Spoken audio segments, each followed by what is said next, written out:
सागरी किल्ल्यांसह बेटांवर प्रजासत्ताक दिनी ध्वजारोहण होणार। सुवर्णदुर्ग, विजयदुर्ग, सिंधुदुर्गसह कोकणातील 65 ठिकाणांचा समावेश। जिल्हा प्रशासनाकडून तयारीला सुरुवात। सिंधुदुर्गात वेताळ मंदिरात 14 दिवसाच्या मांड उत्सवाला सुरुवात। उत्सवाला भाविकांची मोठी गर्दी। आंगणेवाडीनंतर सर्वात मोठा जत्रोत्सव म्हणून मांड उत्सवाची ओळख।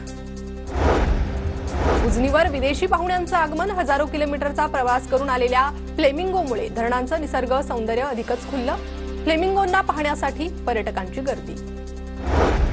सोलापूर जिल्ह्यातल्या माढेश्वरी देवी मंदिराच्या डागडुजीचं काम अंतिम टप्प्यात। राज्य सरकारकडून मंदिर नमो तीर्थस्थळ म्हणून घोषित। बबनराव शिंदेंकडून पाठपुरावा। ठाण्याच्या शहापूरमध्ये राज्यस्तरीय विज्ञान प्रदर्शनाचं आयोजन। राज्यातील विविध शाळांचा सहभाग।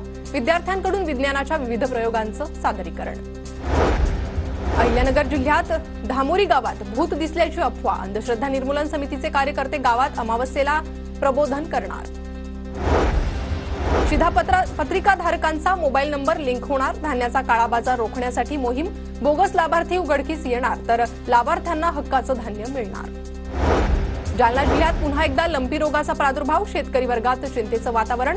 पशुवैद्यकीय विभागानं तातडीनं लक्ष देण्याची मागणी।